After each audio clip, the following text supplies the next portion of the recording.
Hey, Claire, if you can hear me, can you tell me if you can see a PowerPoint slide that says economic, environmental, and societal impacts of civil engineering solutions? Yes, I can. Awesome. I was just testing.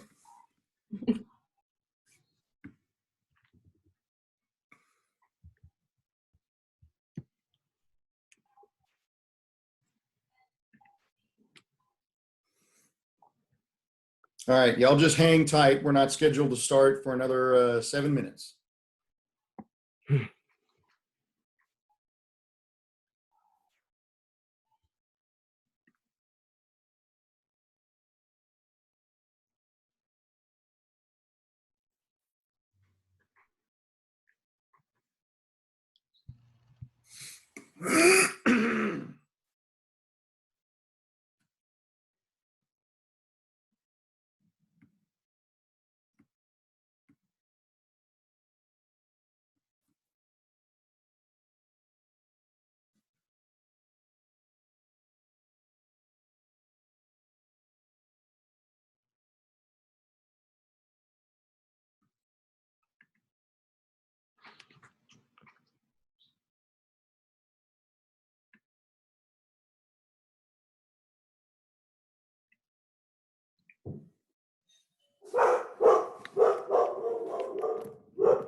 Okay, go away, kitty.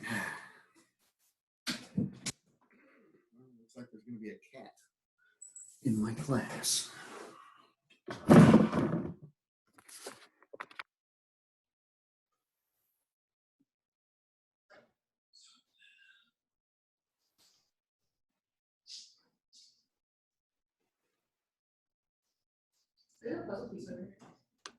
Where?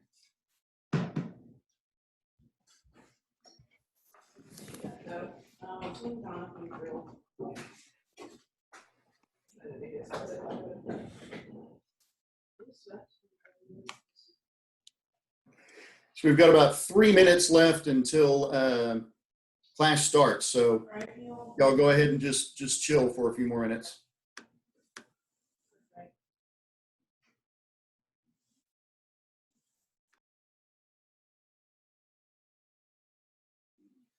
You know, there is at least one superior quality that using Zoom for class lends to the teacher, and that's that everyone's name appears next to their picture.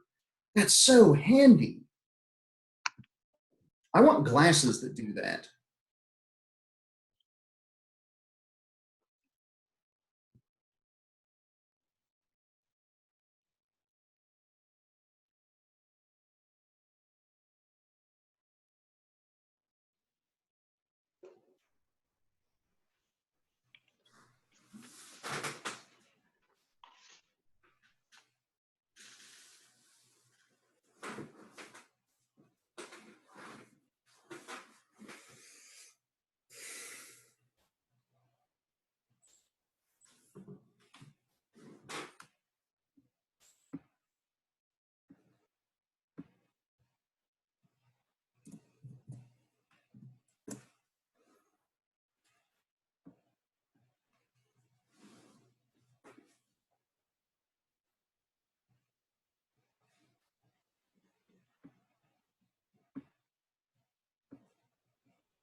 All right, let's get started.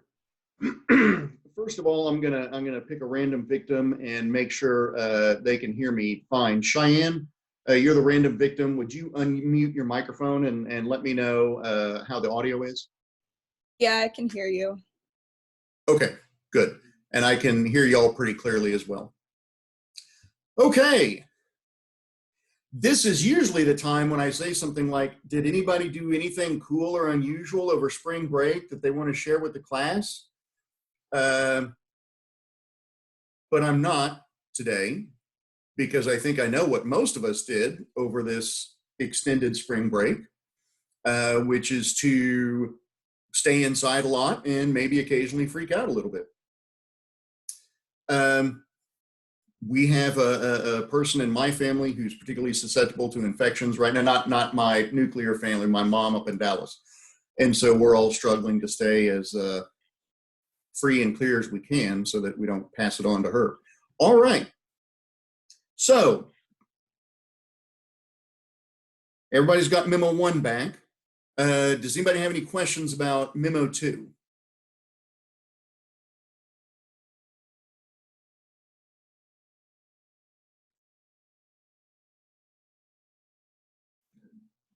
Okay, I'm gonna take that for a no. Memo 2 is going to get graded and turned around a lot faster. I'm going to be providing a little bit less feedback and just trying to make things click along. We don't want this disruption, right, to cost our students extra work or extra stress. So Jessica and I are going to move along pretty quickly now. So today we need to talk about the economic, environmental, and social impacts of civil engineering. So I'm going to share my screen.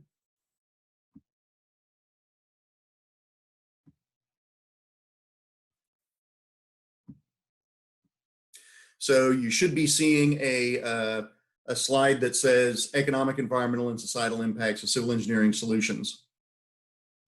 The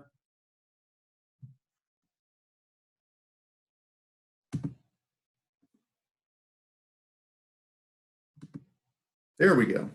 Now it's changing. All right. What we're going to learn today is to identify and explain global economic, environmental, and societal impacts of specified civil engineering systems. That's a really complicated way of saying that we're going to talk about technology and its impacts on the economy, the environment, and society. The reason this is important is because you are, as you know, technologists, right? Civil engineers design and build complex technological systems that serve the public. And we know that, so normally when you talk with someone about technology, you say, hey, I want to talk about technology. People talk about cell phones and computers and the internet. Okay, yeah, but any tool that we make to accomplish work is a technology. And so a road is a technology.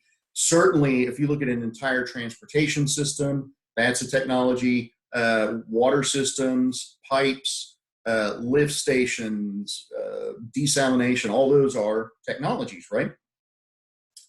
So it is often the case that people take a fairly value neutral approach to technology. So I'm sure you've all heard someone say, guns don't kill people, people kill people. And I don't have an argument with that statement, really. But certainly the design of the technology reflects a desire, right? So if there's a handgun on the table, you can say, well, that gun's not going to shoot anyone on itself. It's not dangerous. No, but it does reflect a desire on the part of the designer and the end user. In other words, having access to that gun changes the way you think and behave. So let's keep moving. We'll talk about that more in just a minute. So when we talk about economic impact, what do we mean? What kind of economic impact does civil engineering have? Well, it allows us to have the kind of system that we have, right? The economic impact of civil engineering is to provide the infrastructure, right, that allows for the free exchange of goods and services. That is an important aspect of our everyday life, right? So what is the impact of civil engineering? Well, it's good for everyone, economically speaking. What are the environmental impacts? Any changes to our natural surroundings? So obviously, you all know you can't lay a road without changing the immediate environment. For the humans, you lay a road, you're probably making the environment better. For grasses and the soil, you're probably making it worse, right? We all know that. Those are the environmental impacts of civil engineering. Or we may shift water from one area of the world to another, or maybe, you know. So what are social impacts? And this is what I want to get to.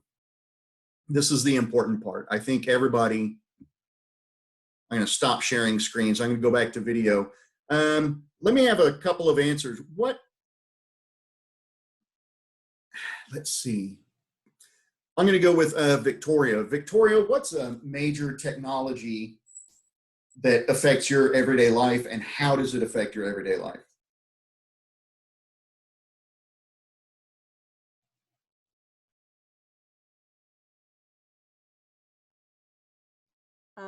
Hi. Cell phones or like laptops, because they help me communicate with people. Absolutely. Right. I mean, right now, you could argue those technologies are allowing you to get a college education. All right. Let's, Zane. Zane, what's a technology you use every day that makes your life better?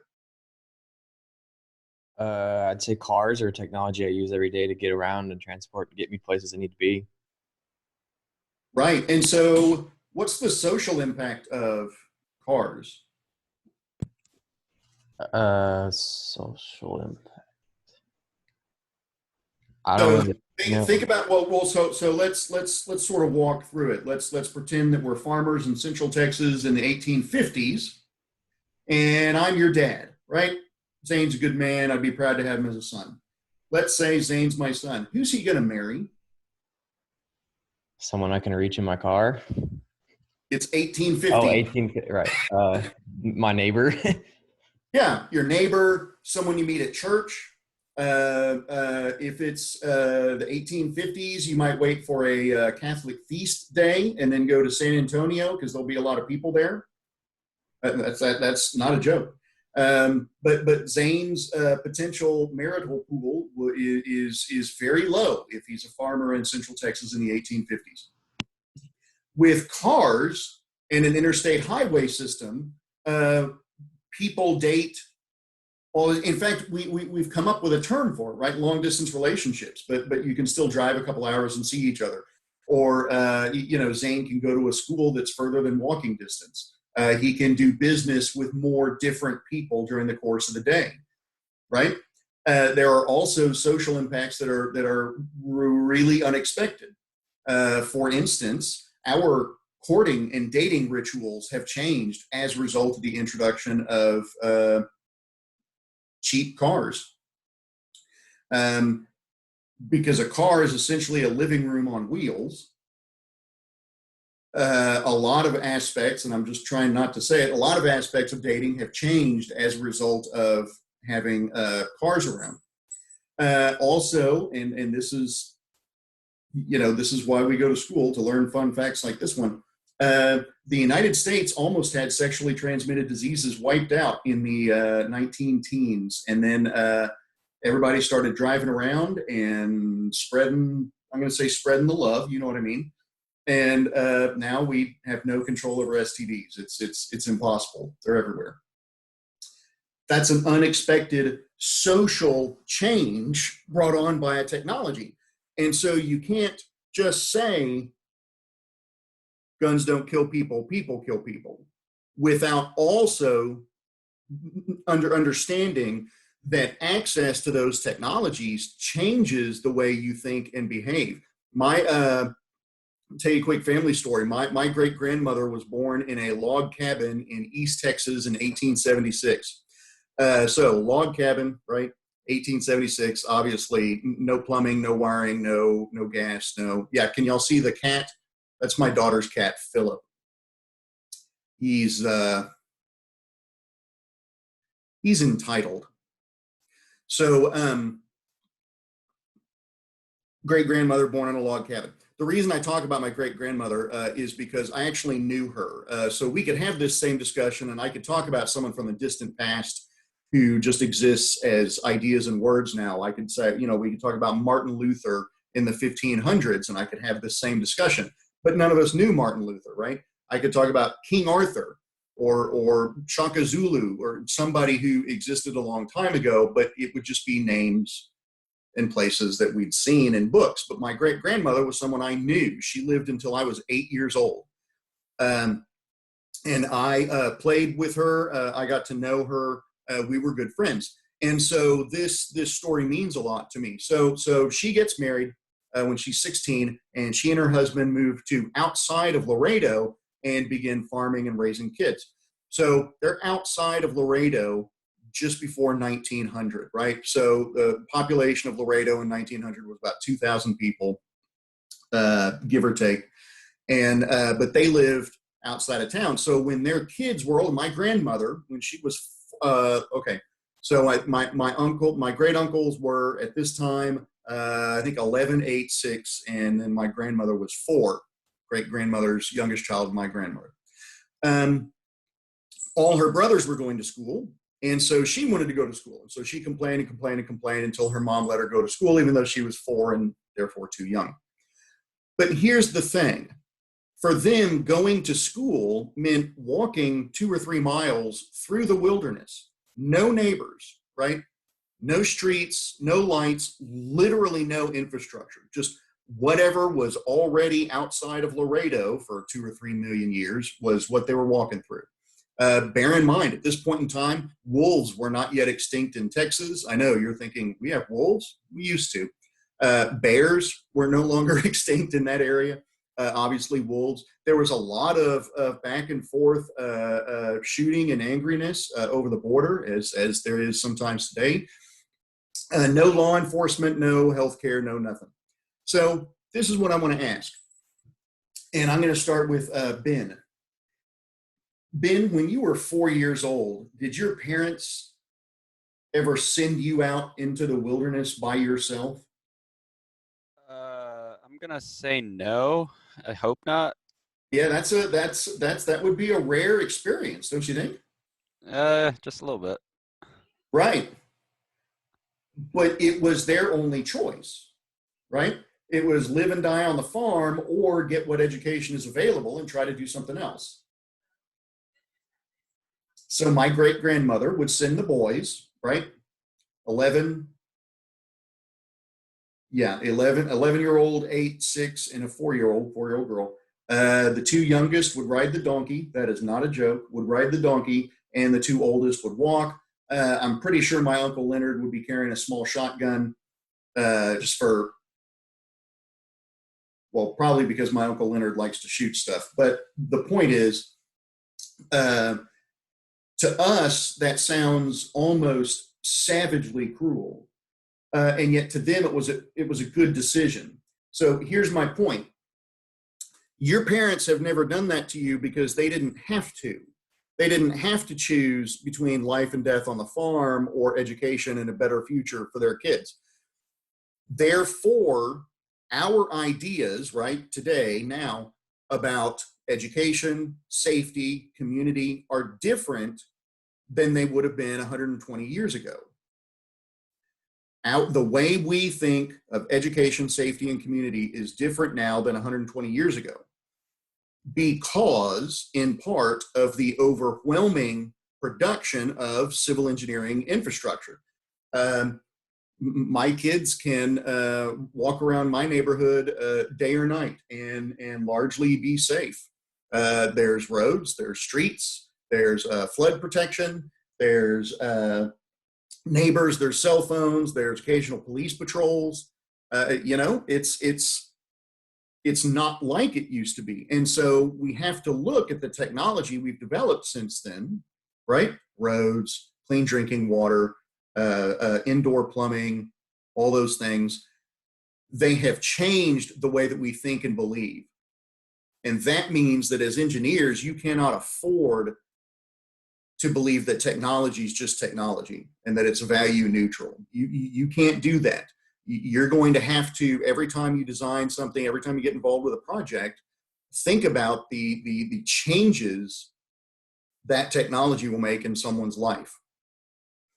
All right, let's share the screen again. We're not going very long this morning because this kind of thing gets dull real fast. I don't want people feeling as though they're watching TV. So when we talk about economic impact, we're talking about anything that affects money, goods, and services. Our environmental impact, anything that affects our natural surroundings. Social impact is any change in beliefs or behaviors. So engineering frequently results in social change. And the little story I just told you about my grandma sending her kids to school demonstrates that over time, our ideas about safety, community, and education have all changed. So memorize this cycle. Engineers invent and implement technologies. Society adapts their behavior to new technologies and systems. Individuals change their beliefs and expectations based on new behaviors. Those new beliefs and expectations drive the invention and implementation of new technologies. Right? So, engineers make something. Society likes it and they adapt to it. And then they change how they think, behave, and believe. And then those new thoughts and changes and beliefs push for other innovations that then engineers design and build, right? So for example, new technologies mean products can be manufactured more cheaply than ever before. Consumers begin replacing rather than repairing products in the home. More garbage than ever before is thrown out each day. Therefore, city engineers design better waste management systems. That's the kind of cycle that we're talking about. Now, Technological cycles, development cycles are far more complex than just 3 or 4 steps. But this is just sort of a basic overview. All right. So this is another way to look at it. So civil engineers. Let's see if I can.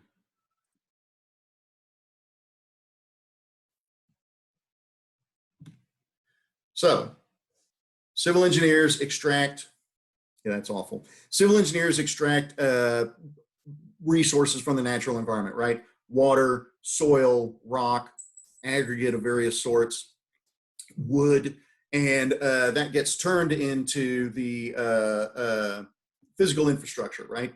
So we take raw elements, turn them into physical infrastructure like roads and schools and pipes and stuff like that. Those things go to benefit, those things allow us to have an economic system in which people can have more choice and faster receipt of goods and services, right? So, for instance, roads mean that I'm not just buying my produce from Victor, who lives a couple of pastures away. I can buy from Victor, or I can buy from Bob, who lives in town, a couple miles away. I just hop in my car and go buy my produce there, right? That's an economic system that thrives on choice, and that goes to support a social system that we call the United States. And we're all seeing right now so a year ago, if I'd have said, describe the social system you live in, it would have been hard. And it's always hard when I ask that question to students, because there's a lot of things you do and believe and act on every day that aren't necessarily obvious to you. And then the same is true for everybody. I'm not just hammering on students. So today, right, as cities increasingly go on lockdown, as governors issue shelter-in-place orders, massive institutions like Texas A&M are having to rapidly change the way that we do business. And so if I asked you today, what kind of social system do you live in? I think it would be obvious. You would be able to answer, well, up until a month ago, I was able to be around anybody I wanted to be around. My social system values freedom and choice and liberty and getting to date whoever I like and talk to whomever I like and do things that spend money on things I want to spend money on. But now a lot of what I just said has been stripped away as we're trying to deal with a biological challenge, right? We don't have if you want to look at it this way, the coronavirus represents a technological challenge for which we do not yet have a technological answer, at least not yet. Let's skip that one. That one's too complex. That's just a more complex version of what I just said. Okay, so I'm going to give you one more example, from my list of technologies that really changed people's lives. So let's talk about mass production. I know y'all have heard me talk about guns before. You know that guns are a hobby of mine. What I want to talk about, Sam Colt. We usually credit him with sort of inventing the revolver. He didn't invent the revolver. He combined a number of very good ideas that were existing in different places, and he put them together. And one of the things that he did that was absolutely revolutionary was to make sure that they used interchangeable parts. They mass-produced parts for their guns. This was unusual in the 1840s, right? So let's say it's 1842, and I'm out hunting for food for my family, and I go to fire my musket, and the mainspring, the spring inside that makes the hammer go, and which makes the whole thing go kaboom, right? Mainspring inside the gun breaks. How do I fix that? It's 1842. I go to a blacksmith. I hand him the broken parts and say, I need another spring. And he makes one and it doesn't fit. And then he files it down. And then it almost fits, and then he files it some more, and then he fits. And so that's like 8 hours of work. That's a whole day's work by a blacksmith. That's expensive. Plus, I have to find a blacksmith. Plus, I'm not hunting. I'm not eating while he's fixing my rifle. Fast forward about 20 years, something like that happens. You can just go to the store and order a new part, and they'll ship you a new part. That's a huge shift in time burden, right? In other words, I'm not waiting weeks and weeks and spending a whole lot of money to get my one rifle fixed.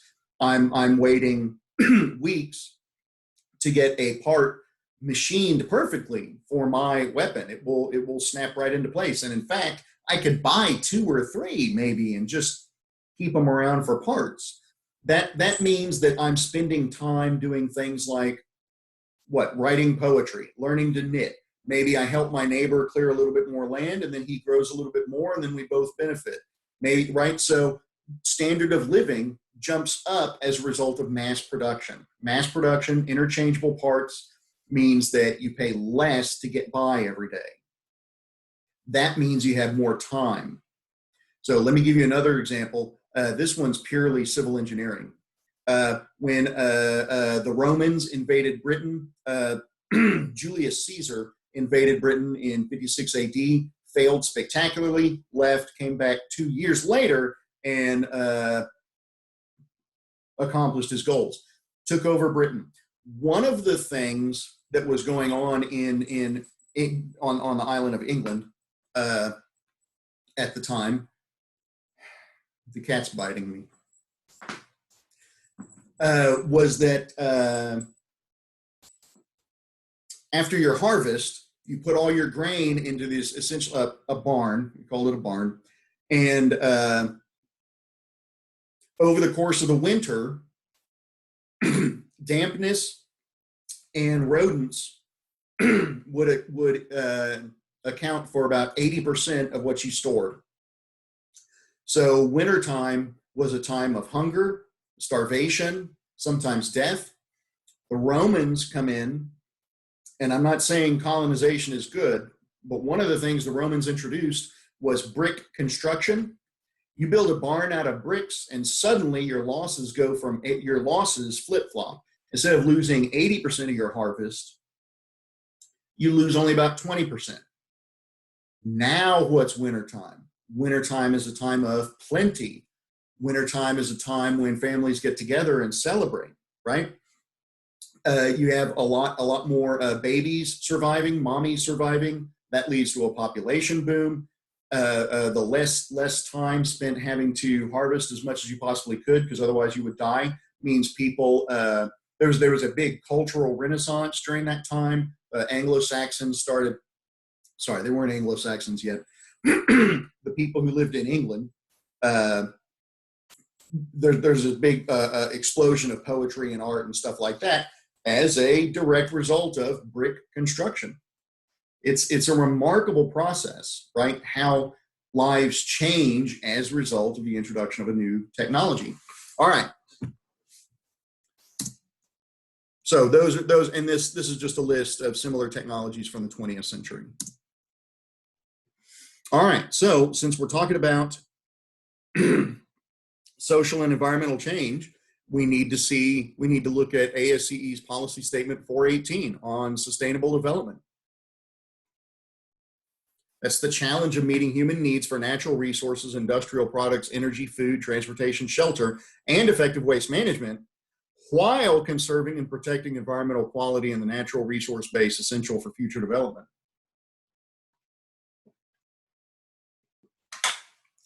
Doesn't that sound pretty challenging? Look at all those things. Natural resources, industrial products, energy, food, transportation, shelter, and effective waste management. But you also have to conserve and protect the environmental quality and natural resource base essential for future development. That's a heavy burden, right? That requires thinking about technology and its economic, environmental, and social impacts. All right. For next week, we're going to try it. In your memo groups, whoever else is writing on the same topics as you are, and those topics are posted on eCampus, so you should be able to identify each other. Using the list we just talked through, it said 19th century technologies and 20th century technologies. Just use it as a starting point. I want you to identify a likely technological change, development, or improvement coming in the next 2 to 20 years. Identify the most likely ways that change will affect civil engineering practice, and identify the most likely ways that change will affect social behavior. You don't have to do slides this time, but if you do, use no more than 5 slides, and all team members must speak. We'll do the presentation right here in Zoom, just like we're doing right now.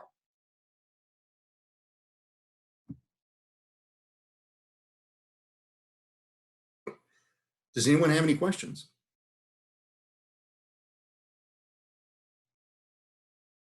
I have a question, Dr. England. Are we going to have class in this similar way this evening as well for lecture? Yes, Okay. ma'am. And a lot of the questions about logistics, like how we're going to get stuff done, Jessica and I will address during lecture. Okay, perfect. That means we can say it once. So like, for instance, I've recorded this class meeting. If someone couldn't make it, I would just send them a link to the recording. Okay, awesome. Because I has anybody's, okay, somebody tell me, is this meeting time no longer good for someone? Okay. I know that some student schedules have been totally shot to hell. So if someone were having a problem making it to this time, we would find a way to be accommodating. But yeah, so we'll talk about that this evening. Does anybody else? Okay, so everybody's cameras are off. I'm assuming that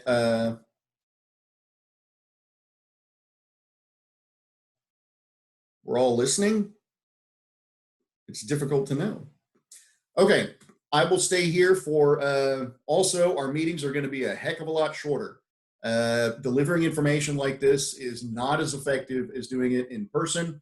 It is effective, but it's not as good, and people attention spans get tired pretty quickly.